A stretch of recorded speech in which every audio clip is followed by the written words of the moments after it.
Assalamualaikum warahmatullahi wabarakatuh. Selamat pagi, siang, sore, dan malam semua. Halo, perkenalkan saya Sabrina Naura dengan nomor NIM 015 dari Ilmu Kelautan A, kelompok 3 Praktikum Sistem Informasi Geografis tahun 2020. Pada kesempatan kali ini, saya akan menjelaskan terkait keseluruhan materi praktikum untuk memenuhi tugas responsi praktikum mata kuliah Sistem Informasi Geografis tahun 2020. Berikut merupakan modul yang dipelajari pada praktikum, yaitu sebanyak 4 modul dengan judul yang tertera di layar. Modul pertama yaitu penginderaan jauh. Pengertian penginderaan jauh menurut Has dan Sulistiawati tahun 2018 merupakan ilmu dan seni yang digunakan untuk memperoleh informasi mengenai suatu objek atau fenomena. Di era modern ini, penginderaan jauh dilakukan melalui perekaman potret permukaan bumi dengan berbagai sistem perekaman, seperti kamera majemuk, multispectral scanner, radiometer, hingga penggunaan teknologi GPS.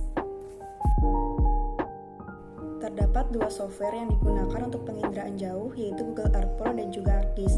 Google Earth Pro merupakan satu perangkat lunak yang menyediakan fitur visualisasi, penilaian, overlay, serta pembuatan data geospasial yang menampilkan bumi secara virtual.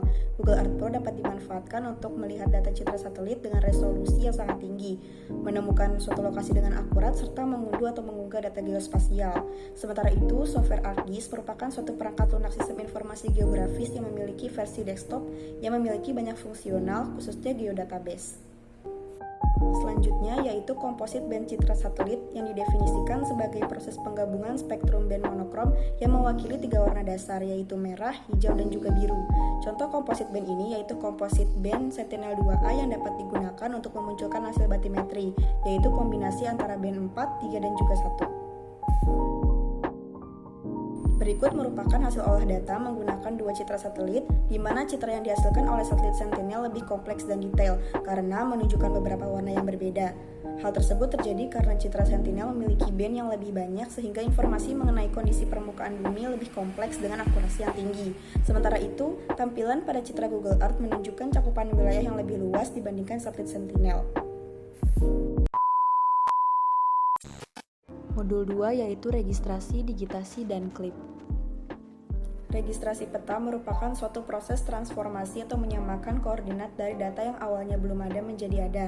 Registrasi peta ini bertujuan agar peta memiliki sistem koordinat yang benar dan skala yang seragam. Proses registrasi merupakan awal dalam pembuatan peta digital, lalu dilanjutkan proses digitasi. Digitasi didefinisikan sebagai proses konversi data analog ke dalam format digital. Format digital dalam digitasi peta disebut dengan vektor. Terdapat 3 model vektor, yaitu point atau titik, polyline atau garis, dan juga polygon atau area. Model vektor point atau titik yaitu bentuk sederhana dari posisi objek yang ditentukan dari titik X dan Y. Pada vektor line atau garis merupakan bentuk yang menghubungkan 2 titik atau lebih yang digunakan untuk menggambarkan bentuk satu dimensi seperti jalan dan sungai. Sementara itu, model vektor polygon atau area merupakan bentuk yang menghubungkan dari 3 titik atau lebih yang menggambarkan bentuk 2 dimensi seperti bentuk pulau dan juga bentuk danau. Klip atau clipping merupakan suatu teknik geoprocessing yang dilakukan untuk memberi batasan pada area yang diamati agar lebih terfokus dan jelas. Klip juga diartikan sebagai teknik yang digunakan untuk menentukan secara tepat bagian dari citra yang terdapat area objek yang akan diolah sehingga dapat dipotong dan dipisahkan dari area yang tidak dibutuhkan guna untuk pengolahan selanjutnya. Pada pembuatan peta, klip berfungsi untuk menghasilkan peta yang lebih terfokus pada suatu wilayah tertentu. Berikut merupakan hasil registrasi, digitasi, dan klip peta, yaitu di bagian kiri atas adalah hasil registrasi, bagian kanan atas adalah hasil digitasi, dan bagian bawah adalah hasil klip. Modul 3 yaitu interpolasi kriging pada pemetaan klorofil A dan suhu permukaan laut. Interpolasi merupakan suatu metode mengisi kekosongan data dari sekumpulan data sehingga menghasilkan sebaran yang kontinu dan biasanya sering digunakan pada survei batimetri. Jenis interpolasi ada 4, yaitu spline, inverse distance weighted atau IDW, kriging, dan natural neighbor. Spline merupakan interpolasi dengan estimasi memperkirakan nilai yang tidak ada pada sampel dan pada akhirnya akan melewati tepat pada titik sampel. Kemudian IDW merupakan teknik interpolasi yang memperhitungkan adanya hubungan letak ruang atau jarak, dan merupakan kombinasi linear atau rata-rata terbobot dari titik-titik data yang berada di sekitarnya. Kemudian interpolasi Kriging adalah estimasi stokastik untuk mengestimasi nilai pada titik yang tidak tersampel. Dan yang terakhir yaitu natural neighbor, merupakan metode interpolasi sederhana dengan hasil yang lebih halus. Kemudian SST atau suhu permukaan laut merupakan variabel dan parameter penting untuk mengetahui variabilitas perubahan iklim serta produktivitas laut dan merupakan faktor utama interaksi antara udara dengan laut. Selain itu, klorofil A merupakan pigmen pemberi warna yang terdapat pada tumbuhan, alga, bakteri fotosintetik, dan di laut itu adalah fitoplankton. SST dan klorofil A ini saling berkaitan, yaitu SST merupakan salah satu faktor yang mempengaruhi persebaran klorofil A. Antara SST dan klorofil A memiliki hubungan yang berkebalikan, yaitu saat kondisi SST tinggi, maka klorofil A akan rendah, dan kondisi ini dipengaruhi oleh musim. Selanjutnya yaitu aplikasi atau perangkat lunak yang digunakan pada modul ini, yaitu ArcGIS dan juga SIDAS. SIDAS merupakan perangkat lunak yang umumnya digunakan dalam mengolah data satelit untuk mendapatkan data yang dibutuhkan, seperti suhu permukaan laut dan data kandungan klorofil A di suatu perairan. Berikut merupakan hasil interpolasi Kriging pada pemetaan klorofil A dan suhu permukaan laut.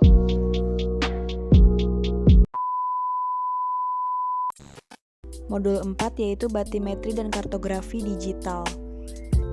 Batimetri didefinisikan sebagai pengumpulan data menggunakan metode penginderaan dari permukaan dasar laut yang dibuat berdasarkan hasil sounding atau pengukuran kedalaman yang dihubungkan dengan hasil pengukuran pasang surut, orientasi medan, dan hasil pengukuran geodetik.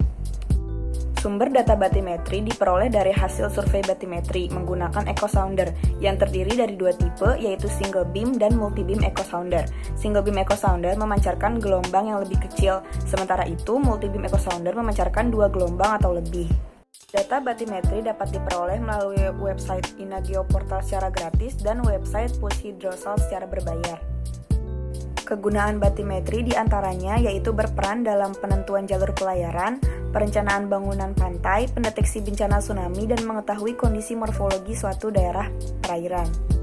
Kartografi merupakan ilmu yang mempelajari peta, dimulai dari pengumpulan data di lapangan, pengolahan data, simbolisasi, penggambaran, analisis peta, hingga interpretasi peta yang menyajikan unsur-unsur permukaan bumi.